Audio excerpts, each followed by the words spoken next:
নমস্কার বন্ধুরা। তো দুর্গাপুজো শুরু হতে চলেছে, আপনি তো জানেন। তো ওই জন্য আমি একটু স্টুডিও থেকে নিজের যে পুরোনো বাড়ি সেখানে একটু এসেছি। তো ওই জন্য আগামী 12 দিন মানে 12 থেকে 15 দিন এইরকমই কোয়ালিটিতে আমি আপনাকে ভিডিও দেবো। কিন্তু হ্যাঁ, সব ভিডিও আপনি অবশ্যই পাবেন। তো স্যামসাংয়ের তরফ থেকে নতুন একটা স্মার্টফোন খুব তাড়াতাড়ি আসতে চলেছে। ফোনটার নাম হলো গ্যালাক্সি M44, যেটা বিভিন্ন ধরনের সার্টিফিকেশন সাইটে অলরেডি এসে গেছে। আর এর মধ্যে কি স্পেসিফিকেশন হবে সেটার অনেক ইনফরমেশন অলরেডি এসে গেছে। তো এই জন্য এই ভিডিওতে আমি আপনাকে গ্যালাক্সি M44 সম্বন্ধে A to Z সব ইনফরমেশন দেবো।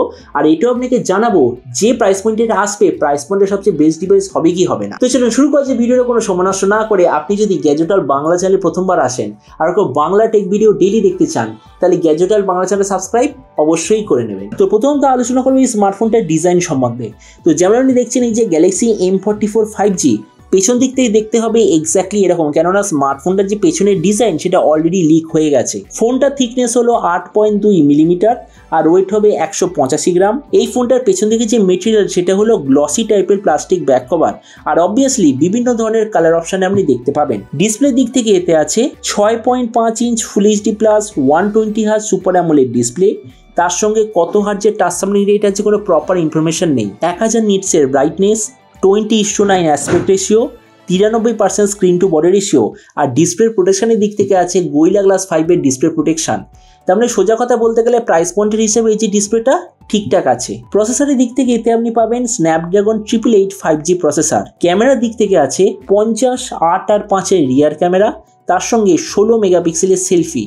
এই যে রিয়ার ক্যামেরা ওটার সঙ্গে আপনি অবভিয়াসলি OIS এর অপশন আপনি দেখতে পাবেন। এই যে স্মার্টফোনটা টোটাল দুটো ভেরিয়েন্টে আসবে, একটা হলো 6 128GB, দ্বিতীয়টা হলো 8 128GB।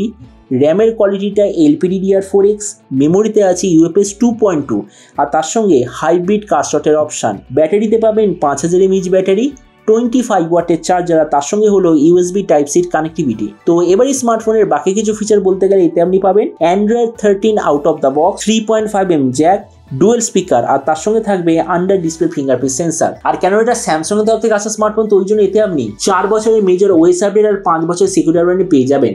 তো এবার সবচেয়ে মেন জিনিস, ফোনটা কি দামে লঞ্চ হবে। তো দেখুন, আমি এখনো পর্যন্ত যেরকম খবর পেয়েছি এই স্মার্টফোনটাই এই 2023 সাল শেষ হওয়ার আগে লঞ্চ হওয়ার সবচেয়ে বেশি চান্স। আর এরপর আমি যদি প্রাইস সম্বন্ধে বলি, তো বলা হচ্ছে যে এই স্মার্টফোনে যখন ইন্ডিয়ান মার্কেটে লঞ্চ হবে প্রাইস হবে 25,000 টাকার আশেপাশে।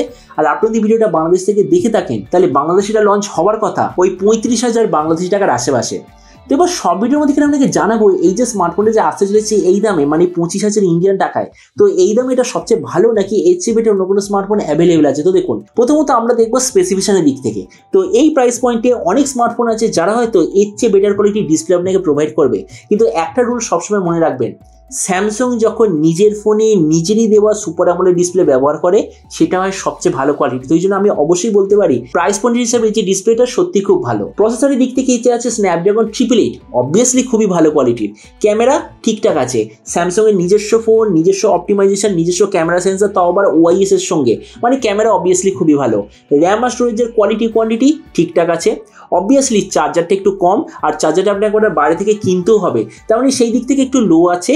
তাছাড়া এর যে বাকি স্পেসিফিকেশন বা after sale service, software update cycle, এগুলো ঠিকঠাক আছে। তো এই জন্য দেখুন, ভিডিও লাস্টে আমি এটাই বলবো, যদি অ্যাকর্ডিং টু লিক্স সত্যি এটা 25,000 ইন্ডিয়ান টাকার আশেপাশে লঞ্চ হয়, তো আমার মতে মনে হয় শুধু স্পেসিফিকেশন নয়, ওভারঅল স্মার্টফোন এক্সপিরিয়েন্সের দিক থেকে এটা আপনার জন্য হবে খুবই ভালো। কেননা দেখুন, আপনি যদি চাইনিজ স্মার্টফোন এই দামে নিতে চান, ফর এক্সাম্পল আইকো নিও 7, পোকো F5 রিসেন্টলি লঞ্চ হয়েছিল অফারের সময়, সেম প্রাইস পয়েন্টে ওই ফোনগুলো এর চেয়ে অনেক বেশি স্পেসিফিকেশন দেবে, কিন্তু স্মার্টফোনের এক্সপিরিয়েন্স আপনি এই গ্যালাক্সি M44 এ সম্ভবত একটু বেশি পাবেন। তো এবার আপনি যে কথা অবশ্যই জানেন এই যে গ্যালাক্সি M44 বলে যে স্মার্টফোনটা আসতে চলেছে, এটা স্পেসিফিকেশন দেখে আপনার কি মনে হয়, আর যে দামে আসছে সেই দামে আপনি কি এটা নিতে চান নাকি অন্য কোনো স্মার্টফোন আপনি চুজ করতে চান, এটা সম্বন্ধে নিশ্চয় কথা বলতে আমাকে একদমই ভুলবেন না। তো চলুন দেখা হবে আগামীকালের একটা টেক ভিডিওতে। Till then stay tuned and always remember, think positive, be positive. Thank you.